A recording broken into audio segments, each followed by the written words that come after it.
दोस्तों, अगर आप मात्र 3 दिन में 50% का प्रॉफिट गेन करना चाहते हो तो आपके लिए ये वीडियो बहुत ही इंपॉर्टेंट है। अगर आप वीडियो को लास्ट तक देखते हो तो आपको एक ऐसा स्टॉक मिलेगा जिसमें आप चाहो तो इन्वेस्ट करके बिड करके 50% तक का प्रॉफिट गेन कर सकते हो, वो भी मात्र 3 दिन में। यानी कि अगर आप 1 लाख इन्वेस्ट करते हो तो आपका 1 लाख 1.5 लाख हो जाएगा मात्र 3 दिन में। तो आइए डिस्कशन करते हैं। डिस्कशन शुरू करने से पहले अगर आप हमारे चैनल पर नए हो और चैनल को अभी तक सब्सक्राइब नहीं किया है, चैनल को सब्सक्राइब कर ले और बेल आइकन को भी प्रेस करता है कि फ्यूचर में कोई भी हम इंपॉर्टेंट वीडियो डालते हैं तो आप मिस ना कर सको। क्योंकि हम हर ही दिन कोशिश करते हैं कि कोई ना कोई मल्टीबैगर स्टॉक के बारे में डिस्कस करें, ठीक। और वो मल्टीबैगर स्टॉक आप अगर मिस कर देते हो तो मे भी आप पैसा कमाने का अपॉर्चुनिटी खो दोगे, ठीक है। इसलिए हमारे चैनल को सब्सक्राइब के साथ साथ बेल नोटिफिकेशन को भी ऑन कर ले ताकि अपडेट एट ए टाइम आपको मिलता रहे। आइए डिस्कशन शुरू करते हैं। सबसे पहले तो जान लो कि ये एक स्टॉक नहीं है दोस्तों, ये एक आईपीओ है जो कि आईपीओ कल से ओपन हो चुका है और इसमें हम बिड कर सकते हैं आज के टाइम में और ये 22 तक चलेगा, ठीक। ये आईपीओ है एक्चुअली में कैपिटल नंबर्स इन्फोटेक आईपीओ, ये यहाँ पे आप देख सकते हो। ये IPO total 169 crore, sorry 169 crore का मैं यहाँ पे दिखाता हूँ आपको, 1 मिनट। यहाँ पे आप देखो 169 करोड़ का है, जिसमें कि आपको कंबाइंड इशू मिलेंगे, फ्रेश इशू और ऑफर फॉर सेल। ये फ्रेश इशू और ये ऑफर फॉर सेल दोनों कंबाइंड है। फ्रेश और ऑफर में दोनों में डिफरेंस ये होता है कि कंपनी जो भी फ्रेश से पैसा मतलब रेज करती है वो पैसा डायरेक्ट कंपनी को जाता है, ठीक। और ये पैसा जो होता है ऑफर फॉर सेल, ये इन्वेस्टर को जाता है, जो इसके अर्ली इन्वेस्टर होते हैं जिन्होंने पैसा पहले लगाया है कंपनी में जब कंपनी छोटी थी, या जिसके जो प्रमोटर है वो इस स्टॉक में से अगर निकलना चाहते हैं, कंपनी में से कुछ स्टेक सेल करना चाहते हैं, तो ये पैसा उनके लिए होता है, ये उनको जाता है, ठीक।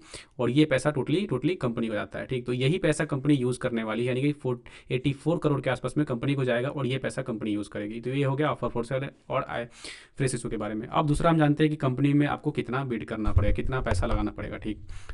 सबसे पहली चीज़ तो आप यहाँ पे नीचे में देखो, आपको दिख रहा होगा कि 250 रुपये से लेके 263 रुपये पर शेयर इसका प्राइस है, ठीक। और इसमें मिनिमम आपको 400 शेयर के लिए बिड करना है, जिसके लिए आपको मिनिमम 1,05,200 रुपीज़ बिड लगाना पड़ेगा, ठीक। अब 1 लाख रुपये लगा के आप 3 दिन में 1.5 लाख कैसे कमा सकते हो, मैं दिखाता हूँ। क्योंकि इसका जो जीएमपी है फिलहाल में वो कितना चल रहा है वो यहाँ पे आपको पता चलेगा। 1 मिनट। यहाँ पे आप जीएमपी देखो 53% के आसपास में आपको जीएमपी दिख रहा होगा, ठीक। अब 53% जीएमपी है तो क्या आपको लगता है कि 50% पे जीएमपी पे लिस्ट हो जाएगा? नहीं, 50% पे लिस्ट नहीं हो सकता है। मे बी 40 पे लिस्ट हो जाए, मे बी 60 पे लिस्ट हो सकता है मे बी बढ़ के भी लिस्ट हो जाए, ठीक। कौन जाता है, हु नोज, कोई नहीं जानता है। लेकिन आप सोचो कि अगर आपको 3 दिन में 40% का भी अगर प्रॉफिट गेन होता है तो क्या चाहिए यार, प्रॉफिट 40% काफ़ी बढ़िया है। और ये 40% क्यों चल रहा है, 53% जीएमपी क्यों चल रहा है, इसके पीछे रीज़न होना चाहिए। देखो कोई भी स्टॉक का जीएमपी जब हाई होता है ना कहीं ये अपॉर्चुनिटी दिखता होता है कि आने वाले टाइम में कंपनी में ग्रोथ है। क्योंकि जब इन्वेस्टर अपॉर्चुनिटिस्टिक होते हैं उसमें, इस स्टॉक में हेवी मात्रा में इन्वेस्ट करते हैं, बिड करते हैं, तभी जाके वो उसका जो जीएमपी है ना वो हाई जाता है। यानी कि इसमें जो बिड है वो काफ़ी ज़्यादा हाई हो रहा है, काफ़ी ज़्यादा लोग इसमें बढ़ चढ़ के आ रहे हैं और बिड करने की कोशिश कर रहे हैं। इन द सेंस कि इसका मांग है, कंपनी में ग्रोथ है, कंपनी का फ्यूचर बढ़िया है और फ्यूचर में बढ़िया रिटर्न देगा। तो अगर आप 3 दिन में मात्र पैसा कमाना चाहते हो तो ये एक बढ़िया अपॉर्चुनिटी है। लेकिन अगर लॉन्ग टर्म में के लिए भी जाओ तो ये कोई ख़राब नहीं है। क्यों ख़राब नहीं है, इसका हम फाइनेंशियल कंडीशन देख लेते हैं। जब फाइनेंशियल कंडीशन आप देखोगे ना तब आपको एहसास हो जाएगा कि हाँ लिटरली में जो ये स्टॉक है ये कितना रिटर्न दे सकता है और फ्यूचर के लिए कितना बढ़िया है। अब यहाँ पे आओ नीचे, जब मैं आपको स्क्रॉल डाउन करके दिखाऊंगा, ठीक। 1 मिनट, यहाँ पे आप आओ, यहाँ रेवेन्यू देखो।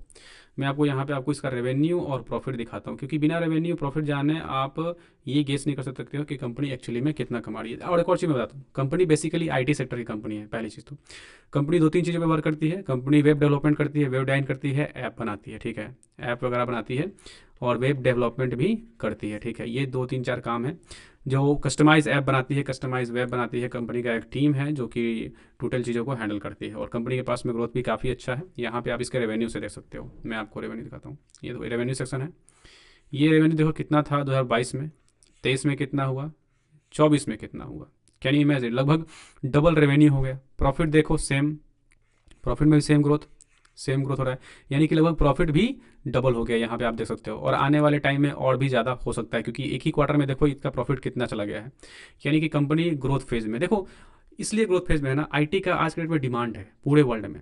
अगर आप पूरे वर्ल्ड में इसका मार्केट देखो तो ये मार्केट CAGR लगभग 14-15 से ग्रोथ कर रहा है, ठीक। और इंडिया में भी लगभग सेम ग्रोथ कर रहा है। और इंडिया में इतने सारे बिजनेस है, अगर सारे बिजनेस ऑनलाइन आना चाहे, अभी आए भी नहीं है, आना चाहे, तो उन सबको ऐप चाहिए, वेबसाइट चाहिए, प्लस में वेबसाइट को रन करने के लिए टीम चाहिए, ठीक। तो उन सब चीज़ों के लिए कंपनी का मांग काफ़ी ज़्यादा बढ़ जाता है, ठीक है। और इनका अर्निंग भी काफ़ी ज़्यादा है, इन द सेंस क्यों, क्योंकि ये वन टाइम इन्वेस्टमेंट नहीं है।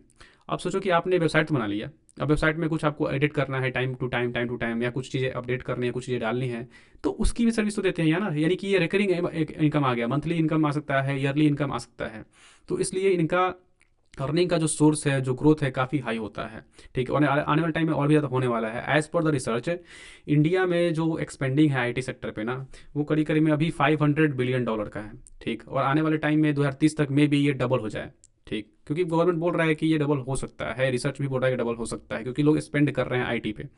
इस हिसाब से ये स्टॉक, ये कंपनी ग्रोथ फेज पे है, इसका रेवेन्यू देख ही सकते हो, और आने वाले टाइम में और ग्रोथ फेज पे हो सकता है। तो मे भी जो अभी प्राइस आपको 200-250 दिख रहा है बिड का, ये मे भी आने वाले टाइम में शायद 2000 चल जाए, 3000 चल जाए, कुछ भी हो सकता है। और कंपनी इसी ग्रोथ फेज में रही तो मे भी 2000 भी क्रॉस कर सकती है आने वाले कुछ टाइम में, 1 साल या 2 साल में।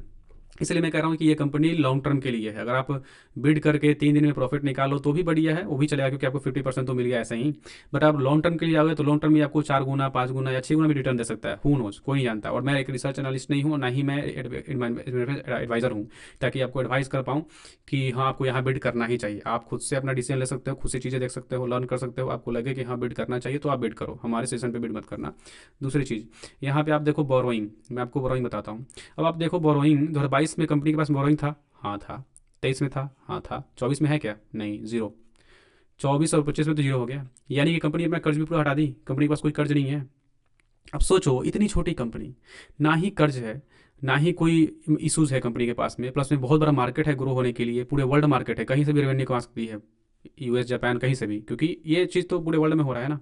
दूसरा चीज़ कि कंपनी का रेवेन्यू बढ़ रहा है, प्रॉफिट बढ़ रहा है, यानी कि कंपनी बेस्ट है अभी की डेट में इन्वेस्ट करने के लिए और बिड करने के लिए। आप लॉन्ग टर्म में इन्वेस्ट करना चाहते हो तो भी बेस्ट है, अगर आप बिड करके सिर्फ IPO से प्रॉफिट करना चाहते हो तो वो भी बेस्ट है, दोनों कंडीशन बेस्ट है। अब दूसरा एक और चीज़ का की फैक्टर है जो कि हम नीचे देखते हैं कि क्या की फैक्टर है। सबसे पहला चीज़ का ROE कितना है, प्लस में पी कितना है, ये भी जानना जरूरी है। क्योंकि मान लो कि अगर ठीक है आपको लग रहा है ग्रोथ फेज में, बट अगर पी काफ़ी हाई हुआ तो क्या फायदा है इन्वेस्ट करके, क्योंकि आने वाले टाइम इसका जिस भी स्टॉक का पी हाई होता है तो उसको चांसेस होते हैं कि वो कहीं ना कहीं जाके एक टाइम के बाद इस पैसा हमारा स्टॉक हो जाए, ग्रोथ ना दे। और जिसका पी लो होता है उसका ग्रोथ फेज ज़्यादा होता है, ठीक है। इसलिए हम लो पी वाले में ज़्यादा इन्वेस्ट करने की कोशिश करते हैं, क्योंकि वो अंडर वैल्यू में आता है। तो अगर आप इसी स्टॉक का देखो पी यहाँ पे नीचे आके, अब यहाँ पे आप अगर इसका देखते हो ROC कितना है, ठीक, तो इसको आपको दिखेगा यहाँ पे ROC, आप देखो यहाँ पे 51% के आसपास में है, ठीक। प्रॉफिट मार्जिन 26 है, ठीक। ये बता रहा है आपको कि कितना रिटर्न कंपनी दे रही है, सामने दिख रहा है, कोई चीज़ इसमें छुपाने की बात नहीं है। दूसरा आप यहाँ पे पी देखो, अभी इसका P21 चल रहा है, राइट। और लिस्टिंग के बाद 23.5 हो जाएगा, यानी कि 23, ठीक है। अब ये 23 कोई ज़्यादा नहीं है, हमने आपको हमेशा से बताया हुआ है कि 20 से लेके 30 या 35, ठीक है, ये रेंज है। इस रेंज में आप किसी भी IPO में बिड कर सकते हो, किसी भी स्टॉक में बिड कर सकते हो, ठीक है। अब यहाँ पे अगर ये वहाँ तक 23 है तो 23 तो यार ठीक है, नीचे लेवल पे ही है ना, आराम से आप बिड कर सकते हो, कोई दिक्कत नहीं है। तो इस हिसाब से भी ये स्टॉक परफेक्ट हो गया। दूसरा हम आते हैं कि इस IPO में बिड क्यों करना चाहिए। आखिर पैसा कंपनी ले रही है तो पैसे का कहाँ ले जाएगी, क्या करेगी कंपनी का, तो आपको यहाँ नीचे दिखेगा। कंपनी जो भी पैसा ले रही है वो अपने टेक्नोलॉजी के एडवांसमेंट में खर्च करेगी, ठीक। दूसरा, यहाँ आपको दिखेगा कि कंपनी जो भी इन्वेस्टमेंट करेगी वो अपने बिजनेस डेवलपमेंट पे करेगी। दूसरा, अपनी सब्सिडरी पे करेगी। अब सब्सिडरी पे करने का मतलब क्या होता है ये भी मैं बताता हूँ। देखो, आपने पास्ट में कई बार देखा होगा कि जितनी भी IT सेक्टर की कंपनियां ना, छोटी मोटी कंपनी को तुरंत एक्वायर कर लेती हैं, राइट। तो सेम कंडीशन होता है, जो भी कंपनी ग्रोथ फेज में जा रही होती है ना, वो देखती है कि अपने आसपास में कौन कौन उसके कंपटीटर हैं, ठीक। और जो भी कंपटीटर हैं, सपोज दें कि A एक कंपटीटर है, ठीक, ये बिजनेस ठीक कर रहा है, इसके पास में टीम अच्छी है और इसके पास में स्किल अच्छा है, तो B एक कंपनी जो कि बड़ी कंपनी है, इसके पास में कैश काफ़ी ज़्यादा है, ठीक, ये क्या करेगी कि इसको कि एक्वायर कर लेगी। अब इसके पास में भी टीम आ गई, स्किल टीम, और इसका टीम और भी बढ़ गया, और मार्केट एरिया ही बढ़ गया, कस्टमर एरिया ही बढ़ गया। इस हिसाब से ये लोग बहुत तेज़ी में ग्रोथ करते हैं। और सेम कंडीशन इसके साथ में हो रहा है, ये अपनी सब्सिडरी में इन्वेस्ट करने वाली है इस पैसे का, या फिर एक्विजिशन में करने वाली है। एक्विजिशन में भी कर सकती है, कोई इशू नहीं है, कहीं भी कर सकती है। बट इस पैसे का इस्तेमाल कंपनी कर्ज देने में नहीं कर रही है, क्यों? क्योंकि इसका पैसा तो कर्ज है ही नहीं। तो प्लस पॉइंट तो यहाँ पे एक और आ गया। तो अगर ओवरऑल अगर सारे सिनारियों को हम इसका देखें IPO का, तो ये एक बेस्ट कंपनी है। अगर मेरे पास में पैसे होते तो मैं डेफिनेटली इसमें कहीं कहीं में 50 क्या 60 बिड भी कर देता, ठीक है। अगर मैं हाई इंडिविजुअल होता नेटवर्थ तो, या फिर क्या बोलते हैं उसको, क्वालिफाइड इंस्टीट्यूशनल इन्वेस्टर होता तो भी करता मैं, बट मैं हूँ नहीं तो मैं कर नहीं सकता हूँ। बट अगर आपके हिसाब से, अगर आपको लगता है कि ये बेस्ट स्टॉक है, आपके पास में 1 लाख रुपए हैं, तो आपको बिड करना चाहिए, क्योंकि ये प्रॉफिट बढ़िया देके जाएगा। अगर सपोज दैट यार सोचना 40% नहीं 20% भी दिया है यार, 3 दिन में 20% खराब है कहीं से, क्या कहीं से खराब नहीं है। तो इस हिसाब से आपको बिड करना चाहिए। बाकी आप अपना डिसीजन देख लो, आप खुद में इसमें लर्न कर सकते हो। एडवाइजरी, किसी आपका एडवाइजर है तो उससे आप एडवाइजरी ले सकते हो। अगर वो बोले कि हाँ इन बेट करना चाहिए तो आप बेट करो, कोई सुनिए। ये हमारा वीडियो सिर्फ एक सिर्फ एजुकेशनल पर्पस के लिए है, हम आपको अवेयर कर रहे हैं, बाकी आपकी मर्जी है। So thank you for watching and see you our next video. Till then.